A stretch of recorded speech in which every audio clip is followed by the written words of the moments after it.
Washington Debates for the 70s, a series of debates designed to bring together for an open exchange of views and opinions outstanding authorities on vital issues facing the world of the 70s. The topic, the role of Congress in foreign policy.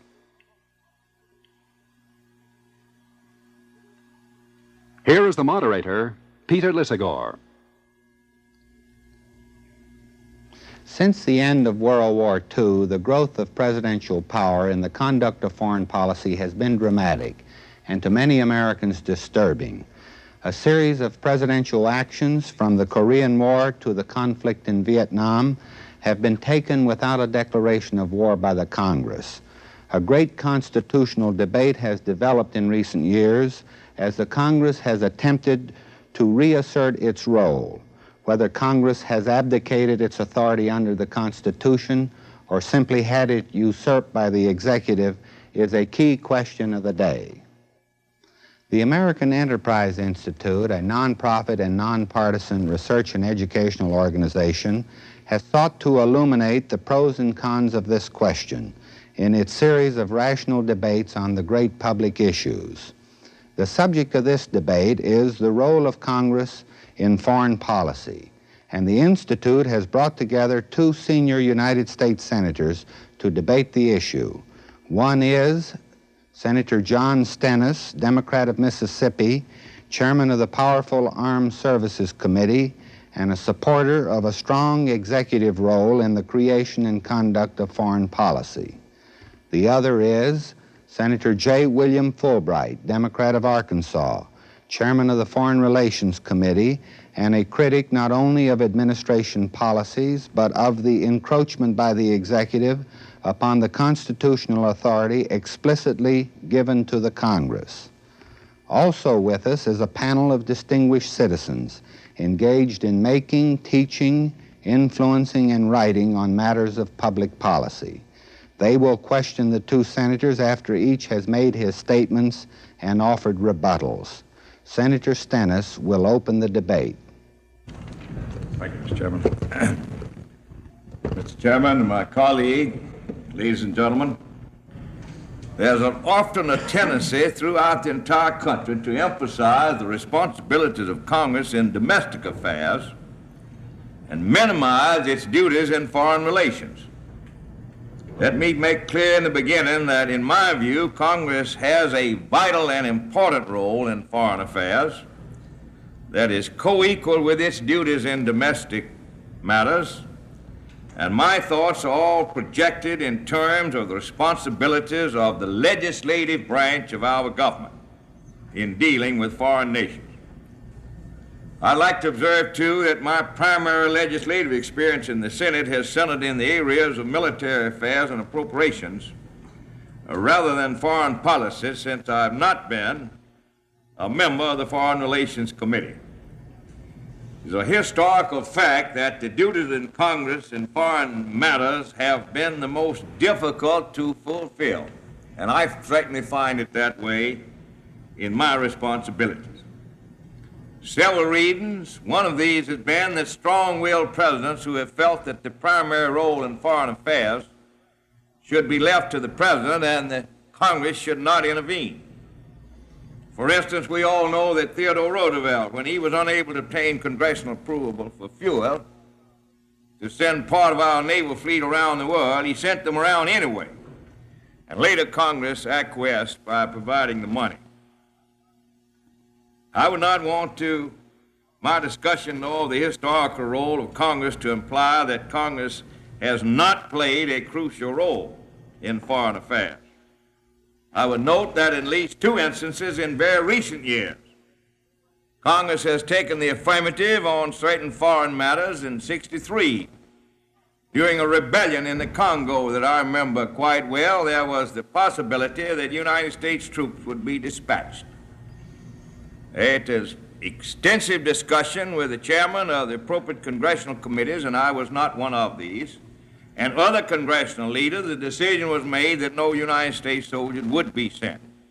I mention that just as an illustration. Another independent action of very recent date in which Senator Fulbright played a prominent role was the National Commitments Resolution of '69, which makes it the sense of the Senate that there should be prior congressional approval before United States troops are committed to foreign action. Now, with respect to our treaty obligations, it is a fact of life that following World War II was a new beginning for the United States in world affairs, in foreign policy, in foreign affairs. We all know these treaties that covered more than 40 countries were overwhelmingly ratified by the Senate. This includes the Rio Pact of '48, the North Atlantic Treaty known as NATO in '49, the CETO Treaty in '54, as well as many other arrangements of lesser significance. I note, too, that Congress has fully cooperated with the President with respect to certain resolutions aimed at obtaining congressional approval for specific policies in various parts of the world. These include the Formosa Resolution of '55, the Middle East Resolution of '57, Cuban Resolution, Berlin Resolution of '62, Tonkin Gulf Resolution in '64. All these represent support for the President during specific crises. And these were vital resolutions that cannot be erased by merely repealing them. They had an indelible imprint on history.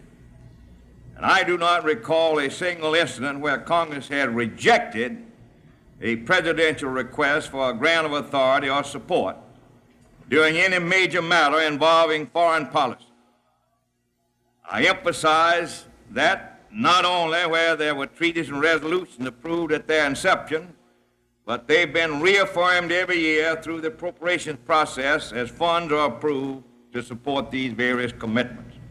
I emphasize this to show that there's a mutuality, there's a necessary cooperation in the end. There must be, because a nation cannot take two positions at once. Now, my remarks have thus far been limited to a swift review here of what's happened in the past. But what should Congress do for the future in terms of its role in American foreign policy? In other words, where do we go from here? It's my firm convictions, friends, that a complete review and assessment of our major commitments since the end of World War II should be undertaken. Treaties, like all laws, must be reassessed in the light of changing conditions. The economic conditions and many of the military assumptions on which NATO, for instance, was founded over 20 years ago, have undergone many basic changes. When NATO was formulated, Europe was largely devastated and impoverished. The United States, with the A-bomb in its possession, undertook through collective security arrangements to guarantee the security of Europe. I think that's been one of the outstanding achievements in this century. No longer is Europe an impoverished state. On the contrary, most of these countries have strong economies and are prosperous. We all know the defense dollar which they make for their own defense is about half of what the United States appropriates in terms of gross national product. The entire issue here is whether the United States can continue to carry its present share of the load or whether European countries must assume a fairer portion of the burden. As of the moment, it is my belief that NATO countries, especially Germany, must relieve the United States to some degree of the present load it is carrying for NATO commitment. Another fact that cannot be ignored is the strategic threat of Russia to the United States at the present time as compared to that at the end of World War II. 25 years ago, Russia did not possess the H-bomb. And one of the considerations of NATO was that defense of Europe would amount to an actual defense of the territory of that country, the territory of this country. This assumption, of course, can be challenged today. Russia possesses both land-based and sea-based intercontinental missiles, including the SS-9, carrying a 25-megaton warhead. The tragic fact is that in terms of offensive weapons, both the United States and Russia are within 25 minutes from mutual annihilation of substantial portions of our country and our people. As a matter of fact, the case can be made that the United States today is spending too little on its strategic forces in view of the Russian missile threat and its growing submarine fleet. Today, we're spending only about $8 billion a year on our strategic forces as compared to about $25 billion on our conventional and general purposes. I emphasize these things to show the basis for reappraisal or restatement, not running out on any commitment, not leaving any obligation of our own unfulfilled, but a review and analysis, and I think we could bring about adjustments. Let me emphasize that this review must be worldwide, include not only NATO, but the CETO Treaty, the Japanese Treaty, and all the other arrangements as well. In summary, therefore, it is a necessity that a sweeping review be made within the Congress of our foreign policy commitments and responsibilities. The next question is, what group should make this reassessment for the Senate? It's my view that the primary role should be undertaken by the Senate Foreign Relations Committee. However, both the Armed Services and Appropriations Committee would play an important role in view of their oversight with respect to weapon systems and funding, as well as their connections to a degree also in policy. The original treaty recommendations came out of the Foreign Relations Committee. Moreover, Senator Fulbright's committee is most fitted for this task by virtue of its long-standing expertise in treaty matters, in addition to the basic fact that this committee has the treaty approval function under its jurisdiction. I would emphasize here, too, that I view this function as an action independent of the executive branch of the government. The committee would be acting for the Senate and would make recommendations for possible Senate disposition. At the same time, I strongly urge that this review be undertaken in an atmosphere of cooperation with the executive branch and not one of hostility. Foreign policy is not a partisan matter, and I'm confident that the Foreign Relations Committee of the Senate would undertake the review with only a nonpartisan, cooperative attitude. I do not wish to leave the implication that we should necessarily withdraw or repudiate any of these treaties, but I want it to be unmistakably clear that the changed military and economic conditions throughout the world make a review and reassessment imperative on our part, and also make a similar reassessment imperative with respect to the other countries which have signed these treaties. Now that is my idea of a basic, necessary, fundamental approach to this entire problem of foreign policy for the next 30 years. I'm assuming on this that the war in Vietnam will certainly continue to wind down some more. Whether it ends or not any time real soon is highly problematical, and I do not assume that it will. But we cannot wait for this uncertainty. In addition to those issues that I've discussed, there are a number of others which in review must include. For instance, what is the real meaning of the Nixon Doctrine? And how do we undertake to implement it? That's the problem that we have on armed services. As members of the Senate, we help make policy, of course. We contribute, I hope, something directly in that field of policy. But after all is said and done, it's up to us to pass on legislation that will implement the obligations we have to protect ourselves primarily, to care for our commitments next. Precisely to what extent should foreign nations undertake their own defense, and to what extent are they able? I think we should also realize that merely because changes are in order, the challenges do not necessarily become easier in view of this growing Russian strategic threat, which is here today and growing. The job I've outlined will not be easy, but it is essential. Another thought, we should not forget that we all have a common objective, and that's not war, but to avoid war. I am the old-fashioned view that peace will result only from our military strength and not our weakness. Our potential enemy must be aware that any attack will bring a response from which he cannot recover. I hope that I have stayed within my time, Mr. Chairman. I hope to have other points later. I thank you. Senator, I'm aghast. You did stay within your time. You also seem that you've purloined Senator Fulbright's speech, but we shall see. Now I'd like to introduce Senator Fulbright.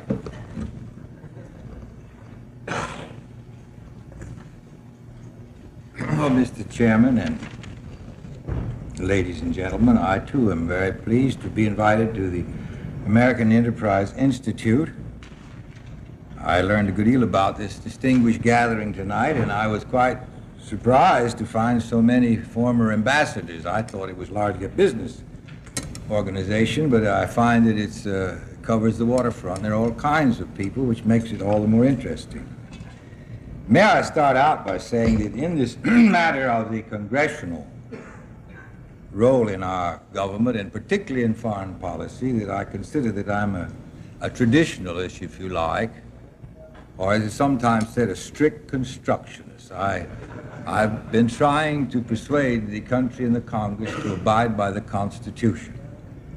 Now, I know that most of you have read the Constitution, perhaps some of you a long time ago. I want to read just a very brief one as to the congressional responsibilities in particular, that is the section 8 of Article 1. Just about a few lines. This is the power of the Congress. The Congress shall have the power to declare war, grant letters of marque and reprisal, and make rules concerning captures on land and water, to raise and support armies. But no appropriation of money to that use shall be for a longer term than 2 years, to provide and maintain a navy, to make rules for the government and regulation of the land and naval forces, to provide for calling the militia to execute the laws of the Union, suppress insurrection, repel invasions. That is the congressional. It's a very positive, it seems to me, unequivocal statement as to the congressional power and responsibility. It is in the first article, and it goes on. The Congress as a whole, the attention and space devoted to the congressional powers in the Constitution, I will remind you, is far greater than that of the executive, the president. Our founding fathers, I think, looked upon the Congress as the primary, I believe, primary instrumentality of a democratic system which they were seeking to create, in contrast to the regal, that is the kingdom of George III. I mean, they were greatly impressed by the arbitrary nature of the then executive of Great Britain. They go on, of course, in Article 2, and they give the president this power, Section 2 of Article 2. The president shall be commander-in-chief of the Army and Navy of the United States and of the militia of the several states when called into the actual service of the United States. That is this commander-in-chief power. They didn't elaborate upon that. They did. I do not believe at the time thought that that was a power that would now be considered to override and almost usurp all of the powers of government in the field of foreign relations. Now, as a strict constructionist, of course, we sometimes change our minds. The senator of Mississippi in his statement referred to the Bricker Amendment, and in a way he didn't do it directly, but by implication chided me for not having supported it. As I look back upon my service in the Senate, I have very grave doubts, but what I was wrong in not supporting the Bricker Amendment. But you see, our views about these matters change in according to circumstances. When you have a president who is not very particularly interested in exercising the power of the presidency, feels that he only has a one of the roles to play, and is not the only role in our government, why one tends to try to strengthen that role. And I have made speeches in the past which I thought were at that time warranted, that the president needed greater powers than he had. The reasons for that was that during those particular years in which I was then exercising an effort to have some influence, the president of that time did not see fit to exercise much power, and the congressman, particularly a senator from Wisconsin, I thought was going a little far in the usurpation of the executive power. So I have at least responded, not always upon principle, but sometimes in accordance with the particular issue at the time. So I say that by way of introduction, that I would not pretend to have always been completely consistent in principle. I think I've been more or less consistent in accordance with the circumstances of the particular time. Now, the Congress has two very major powers, in my view. The war power, which I've read to you, and I think it's a fundamental one, and a very important one. The other is the treaty power. That is, the treaties may be made committing this country to foreign powers only with the advice and consent of the Senate. In both cases, I think that the power, the role of the Senate, of the Congress, has been eroded during the past 25, 30 years. The first reason, primary reason, is because this has been a period of warfare or crises which are almost tantamount to war. And I think that warfare always leads to the concentration of power in the executive and to the erosion of the legislative power. I think that warfare is fundamentally inimical, antipathetic to any democratic system, and if we continue warfare, a democracy is unlikely to survive. This is not a new thought nor original. Alexis de Tocqueville expressed this even more elegantly than I have, that warfare leads to the erosion, the enhancement of the executive power and the erosion of any legislative or any other power. So I think the Congress has to a great extent lost its principal role in the initiation of the war power, or the use of the war power, or restraint on the war power, or in the field of treaties. And I think that Congress bears the principal responsibility for this. I do not blame the executive, although every strong executive always tends, and probably always will, to exert their power. I wouldn't for a moment say that Congress has been without fault. Actually, the Congress still has the power, the constitutional power, to change all of this. But by habit and tradition, it doesn't choose to exercise it. I find myself in great difficulties always in talking about this, because very often when I say that we have lost our power and we're not exercising power, what I'm really saying is that I disagree with the majority of the Congress. In other words, the majority of the Senate supports the president's policy. It supports the war in Vietnam. It always has. It supports the military establishment. We've come within one vote, we had a tie vote once. Is the nearest we've ever come to winning any vote that was disapproved by the military establishment, led by the distinguished senator from Mississippi.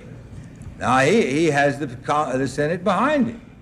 And when I say that I don't think that we are exercising our constitutional role, or that we're wrong and so on, of course, all I'm expressing is a disagreement with the judgment of the Senate. It's a little difficult. This is a subtle and slippery field to be very accurate about it. But because I think the Congress, in its power of the purse, if it chose to do so, it could limit the executive's power to carry on the war in Vietnam, for example. But it does not choose to do so.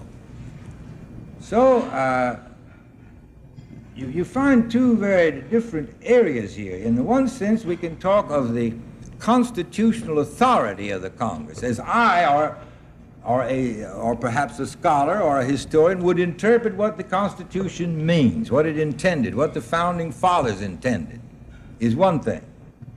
The other is the actual exercise of the power, or the means that are being used, is another thing. And when this executive has the support of the Congress, even though that is in pursuit of a course or a policy which I think is unconstitutional, nevertheless it has the means to do it, and it does it, and it can continue to do it.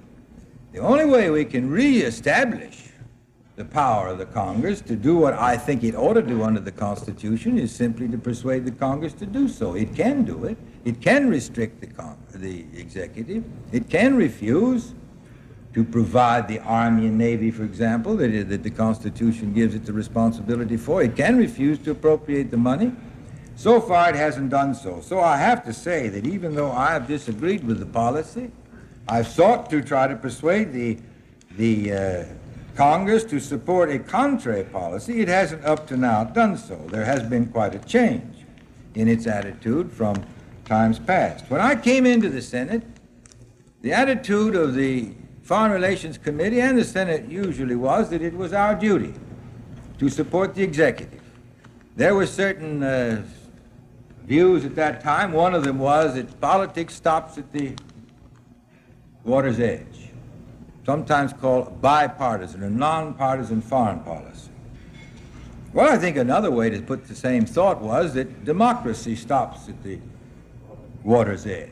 We just turn it over to the executive. I mean, my predecessors in the Foreign Relations Committee, I think, conceived of their responsibility as that of supporting whatever the executive proposed. I don't recall in the early days when I was on the Senate, of the committee ever taking issue on any important matter with the executive.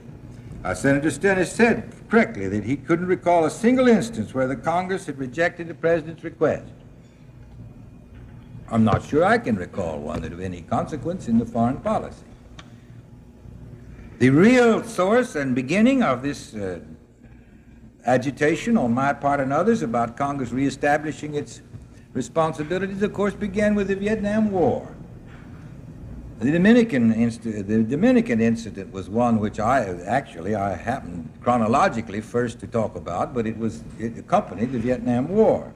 Here was a fundamental difference of view as to what is in the interest of this country on the part of some of us in the Senate.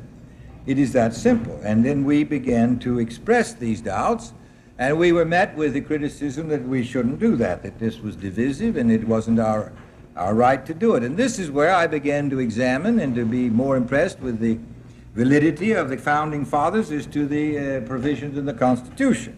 And a number of us have. And this sentiment, I believe, has grown in the Senate up to the point where we have a substantial number in the Senate who now feel that we have a responsibility to take a different view. As I see it, there is real validity in the idea that the Senate, consisting of 100 men, not that any of them are any brighter than the President, but that they have a collective wisdom. This is the basic theory of our Constitution of a democracy, that 100 men, even though of ordinary, we'll say, intelligence, that collectively, by discussion and refinement, can develop some wisdom that is important and significant in the particular area. I think there has tended to grow up a feeling that a president, once he moves down to 1600, in some way is enveloped with the traditional divine right of kings. I mean, George Reedy in his recent book makes this very clear. He describes much better than I can the atmosphere that is developed in the White House. It's not new in the White House. It's the same kind of atmosphere that has surrounded all leaders ever since the caveman days. The leader is the leader, and we all get behind him in time of trouble. It served us well in primitive times. It might serve us well now, I'm not sure. But I think the Constitution specifically gives the responsibility to the Senate to examine these policies, to express itself, and to discuss them in public for the benefit of the people and of the executive, if no one else. So even though we are in a minority on these current questions, I still think there is some value in raising questions as to whether or not a specific policy is in the interest of this country. Specifically now, the Vietnam War, and the same would apply to others that have come up. I think there is value in it, even though those of us who do not prevail, I mean, we are outvoted, we still, I think, have performed a service in raising these questions. And while I feel that the Congress, and the Senate specifically, has very little real influence, direct influence at the present time upon the course of our foreign policy because we have lost practically every contested vote. I nevertheless think I detect a trend in that direction that has been advocated by the minority. It's a trend. There is a de-escalation of the war in Vietnam. I don't mean to say that the dissenters deserve all of the credit, but they have advocated that. There is a trend toward de-escalation of the military establishment, not because anyone wishes to disarm this country, but we believe the emphasis should be also upon a greater emphasis upon non-military relations, diplomacy, if you like, the greater use of the State Department and a greater use of the United Nations and these non-military means. This doesn't mean we wish, as we are accused of unilateral disarmament. I find it difficult to feel that we are not armed. That is, the chairman of the Armed Services Committee of the House the other day said we were second-rate, that we were beneath Russia and so on. Immediately the question arose in my mind is why we should be so, and we've spent much more money on armaments in the last 20 years than the Russians. This seems to imply that our people, that our industrialists are inferior to the Russians, or that our military planners are inferior, that we don't get as much money, much value for our money as they do, or in some mysterious way they're smarter than we are.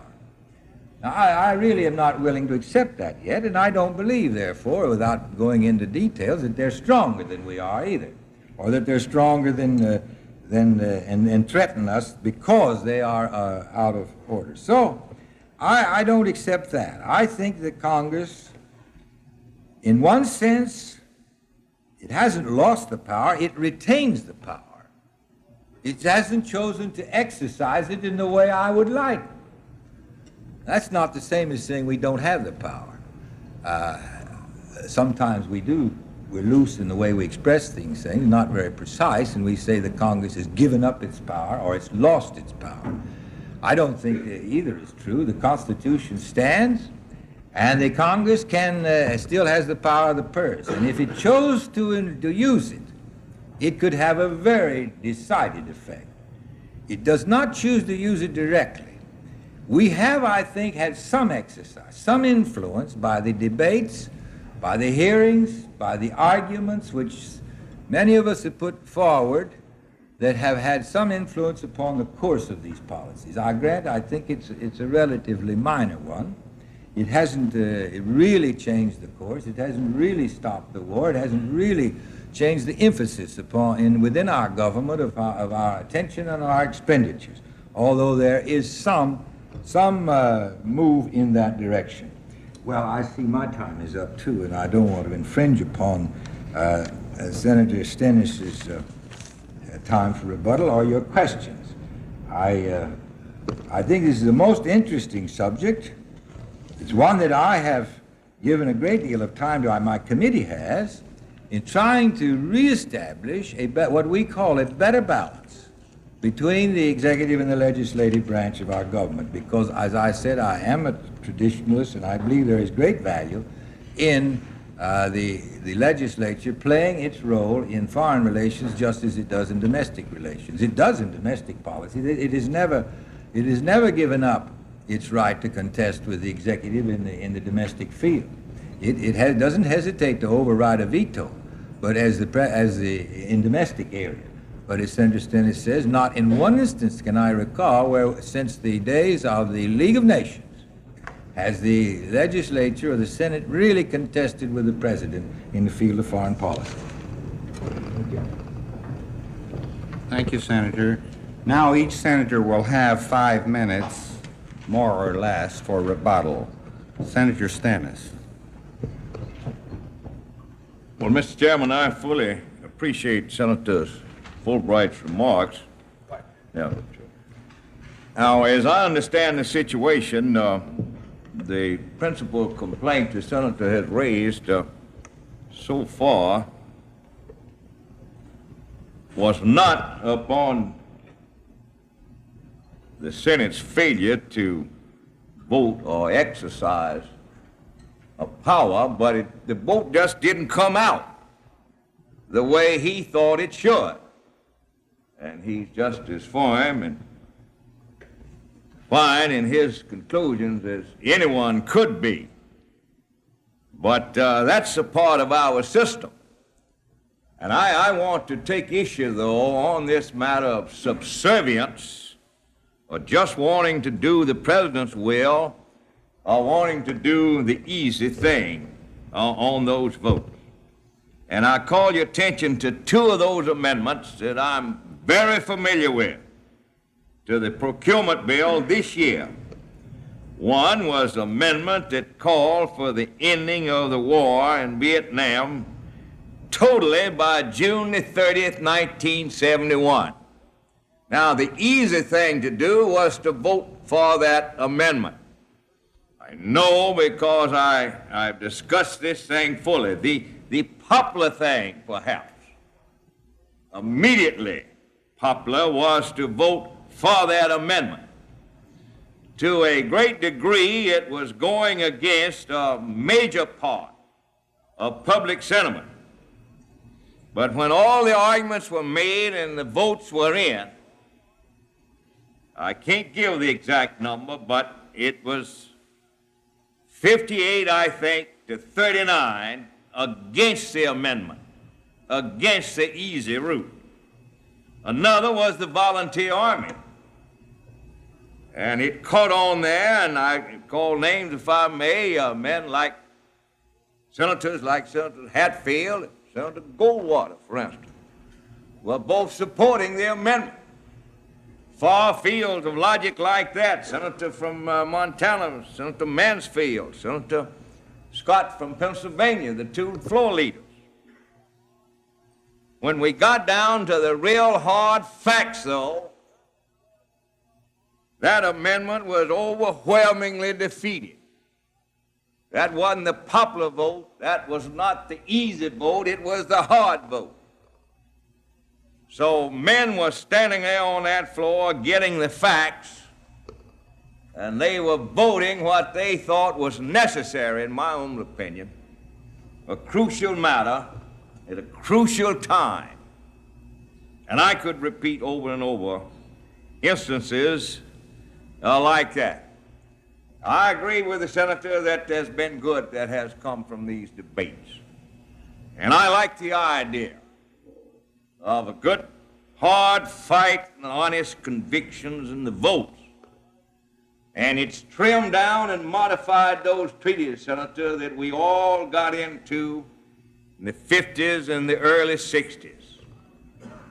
We overcommitted ourselves. I don't claim to have had any wisdom about it, but I sensed it to a degree then. I didn't vote for all of them. And I'm concerned about this war power, and we'll talk about it more. But we were doing the things then we thought the UN was going to do far more than they've been able to do. We over-expected. We thought, as I see it, that we were going to supplement the UN, and we were going to have a guarded, almost guaranteed peace. But it hadn't worked that way, and I'm not wanting to run out, but I call again for the reevaluation and reassessment and a restart, just like we made a start after then, after World War II.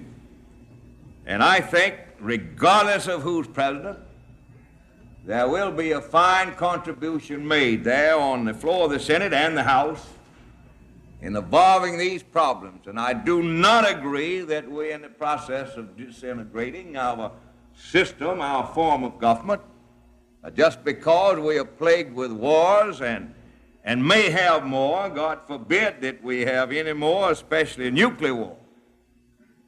But I believe that in a very formidable way, we have been able in our system to meet these crises, and we'll keep our eye on the ball, and we'll recognize these problems, and we won't agree totally, but we'll find a way, and we'll find that way within our system.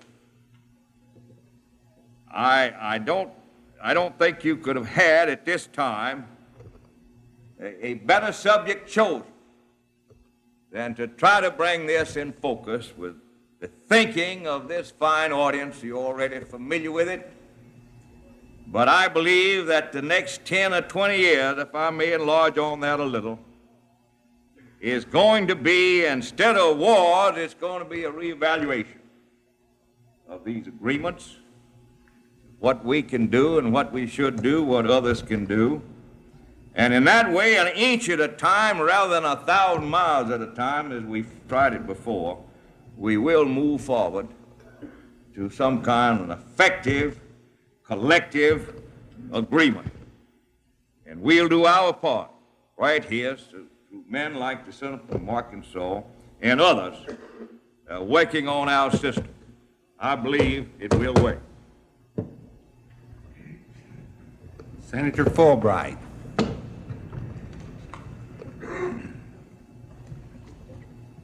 Somehow or other, I don't feel there's quite enough difference of view here on some of these things tonight. I'll have to see if I can find one. Now on the McGovern-Hatfield matter, the senator says that the easy way was to vote for it. I voted for it. The recent Gallup poll indicates that the clear majority of the American people are for it. And while I don't think we ought to always just follow slavishly the polls, at least that gives it a certain degree of validity. It was simply designed to try to end the war earlier. I think the great majority of the people want to end it earlier, and we thought that was one way to give the president some encouragement to move in that direction. That wasn't the only way, the only suggestion we have had with regard to the ending of the war. That was simply the most recent one. There have been many other efforts to prevail upon the president to move, not only this president, his predecessor. I mean, in all fairness, I don't have to remind this audience that this administration didn't start this war. Before I leave it, I want to come back to that matter of starting the war, too, and the role that Congress could play. On this question of the volunteer army, I voted the same as the senator. I don't approve of it, partly because I think a volunteer army is not characteristic of a democracy. If we intend to keep our democracy, I think the people should have some link with the army, with the military establishment, and that there ought to be some participation by men who go in and out of it, and it ought not to be a segregated professional army, which I feel is more characteristic of an authoritarian state. But that's, anyway, in that particular case, I voted with it. I don't know that it made much difference whether it's easier one way or the other. I never find any of these votes very easy because I always have some reservations as to which is the right course to follow. Now, coming back to the beginning of this war, as an example of what I meant, I didn't want to take the time a moment ago, the Tonkin Gulf Resolution. I know something about this. To me, this is one of the clearest examples of a very disastrous distortion, departure, I should say, from proper constitutional practice. This should have been submitted as a declaration of war. This would have given clear evidence, a clear warning to the Congress, to the Senate in particular, but the whole Congress, as to what was involved. Instead of that, it was presented as a resolution under an atmosphere of the greatest urgency, and in my view, with a clear misrepresentation of the facts justifying it. We've had long studies about this. In my committee, there's been one long book written by Mr. Goulden, who went to interview many of the participants in that incident. I don't want to belabor the subject unless you wish to, but there is, I think, ample evidence to raise serious doubts as to the correctness of the facts presented to the Senate and to the House justifying that resolution. But even if it had been true, in my view, it would have been much healthier. And we would have probably had a much better opportunity to avoid what I consider one of the greatest tragedies in our history, if there had been an opportunity to consider a declaration of war in the regular manner with full debate.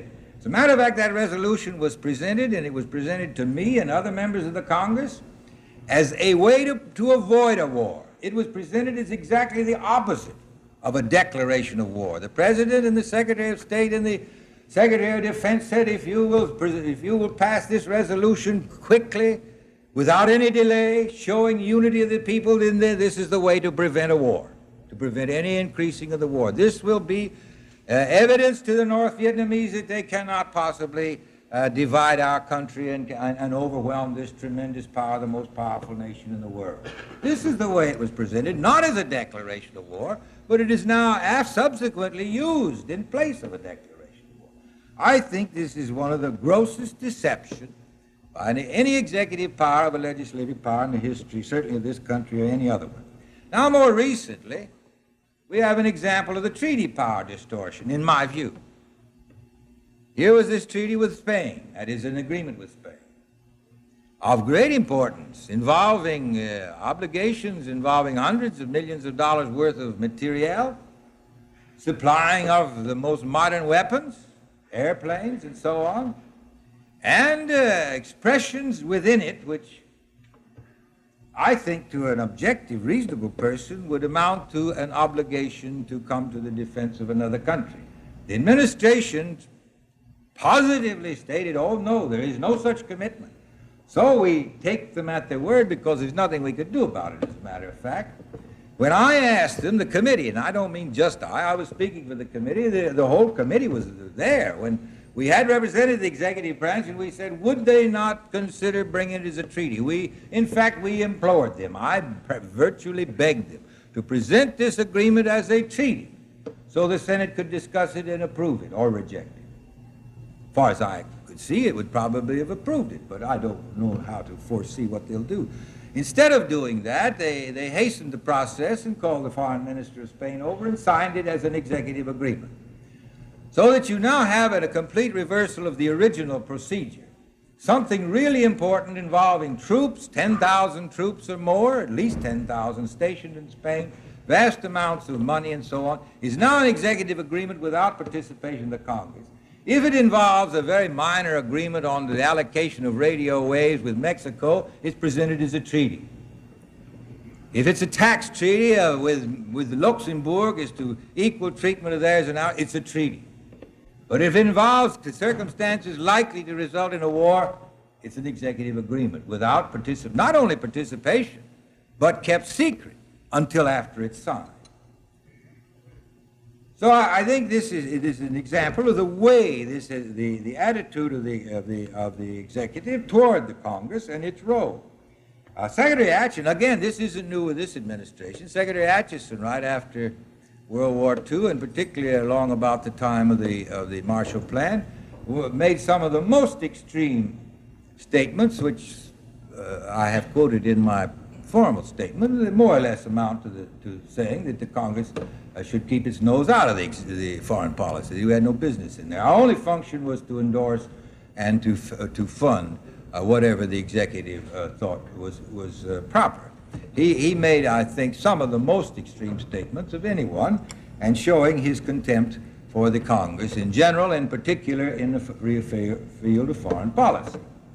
So that this attitude has grown. However, it's the Congress's own fault that we have not reacted to it earlier. I think it's healthy that the Congress should seek to reestablish a role in it so that there would be discussions of any future Vietnams or Tonkin Gulf resolutions before they have been used as an excuse or a justification for entering into that kind of a war.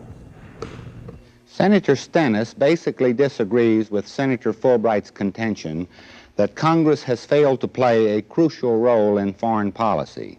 He points to some 40 mutual security treaties ratified by the Senate since the end of World War II, and resolutions passed in support of the President on Formosa, the Middle East, Cuba, Berlin, and the Tonkin Gulf. Senator Stennis and Senator Fulbright agree, however, that the Congress should make a sweeping reassessment of the nation's overseas commitments. It would consider the validity of all present alliances. For his part, Senator Fulbright says that Congress has abdicated its war-making function under the Constitution. He also contends that the Senate has been deprived of its advise and consent function on treaties because of the practice of making executive agreements as a substitute for treaties. During the questioning period, Dr. William Kintner posed a question for Senator Fulbright, which brought about these comments on the controversial Tonkin Gulf resolution. How do you propose that the Senate can act quickly enough and has the constitutional authority to act with respect to the executive, who must, as Commander-in-Chief of the United States, deal with problems as he sees fit in a crisis circumstance? Well, I don't believe that many of these instances were the kind of crisis requiring urgent action, immediate action. The Tonkin Gulf certainly was not. Even if what they alleged had happened, it was not a threat to the United States. It's generally accepted, and no one disputes that whenever the United States is attacked, even its forces are attacked, that the President has the right, without consulting Congress, to repel it. He not only has a right, he has a duty, without consulting Congress, to repel an attack upon us. That's what I would call a crisis or urgent.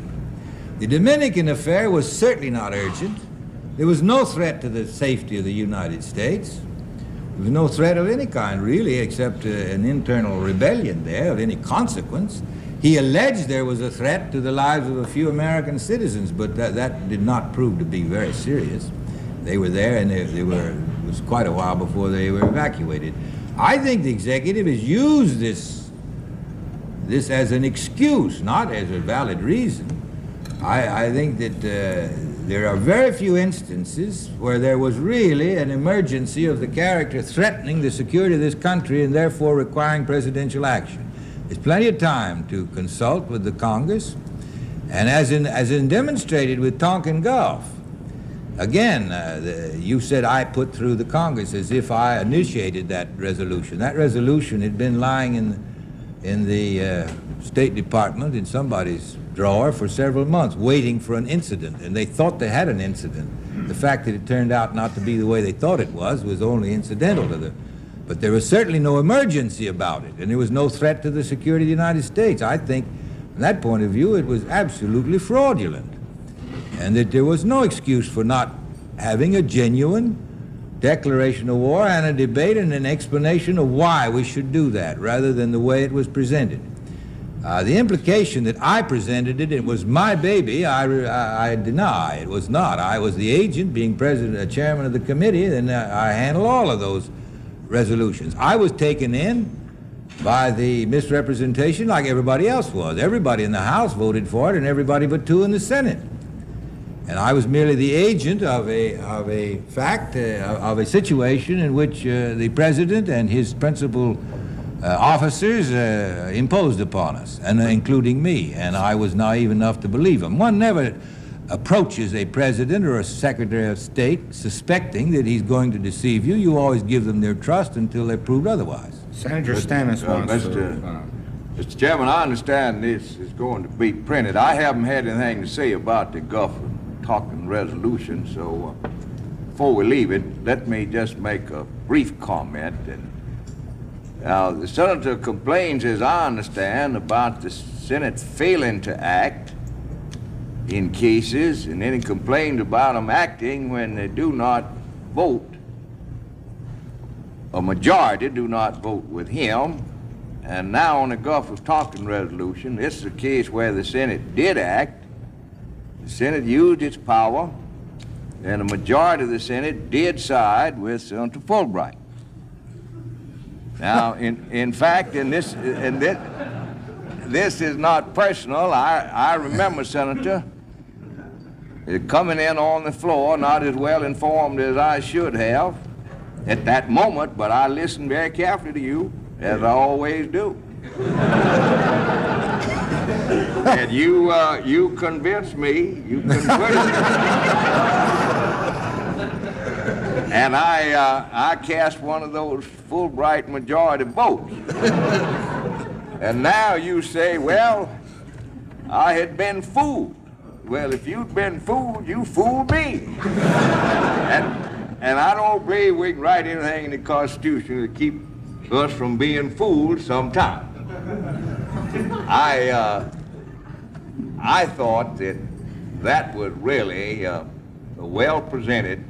I'm very serious about it. I thought that was well presented. I know your sincerity always, and I was satisfied then. I think now we had our day in court. The Congress did, and we acted, and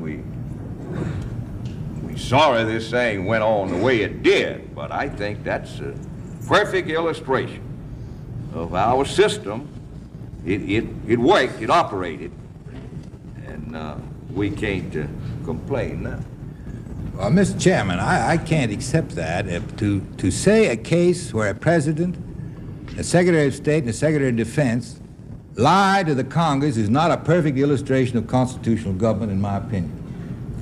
And they did lie about it, in my opinion, and in the opinion of a great many other people who studied it. And I cannot say that this is a perfect illustration of constitutional government. I think it's one of the grossest distortions by important public officials that I have ever encountered.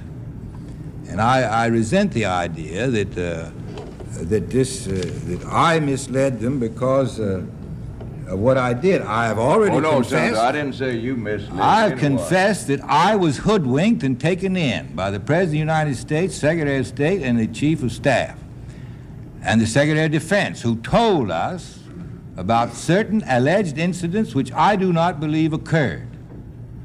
That was the emotional background against which they requested immediate passage of a resolution which they had prepared, believing that we had been attacked without provocation on the high seas, I, along with all members of the House of Representatives, where it had already passed. This had passed unanimously, this resolution, in the House.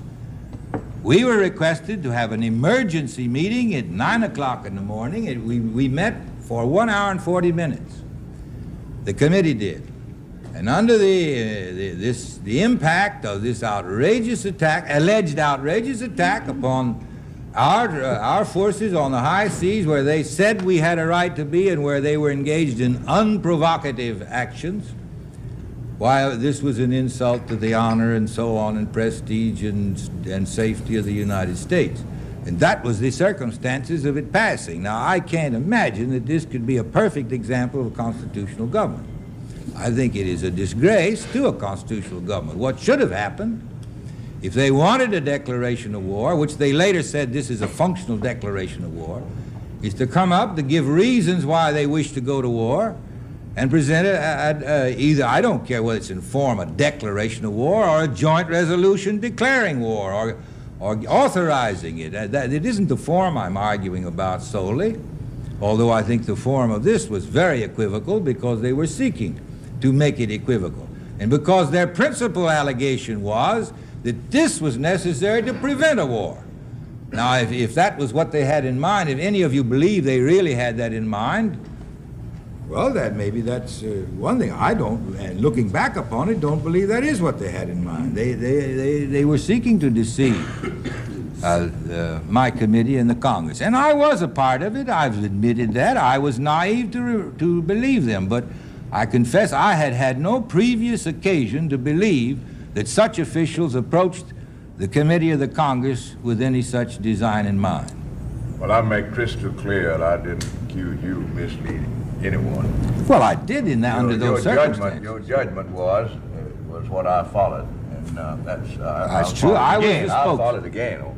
The American Enterprise Institute hopes that this debate will enable the American people to make a judgment about the necessary adjustments to make the system of checks and balances in foreign policy work. This is Peter Lisagor in Washington. Washington Debates for the 70s is created and supplied to this station as a public service by the American Enterprise Institute, Washington, D.C.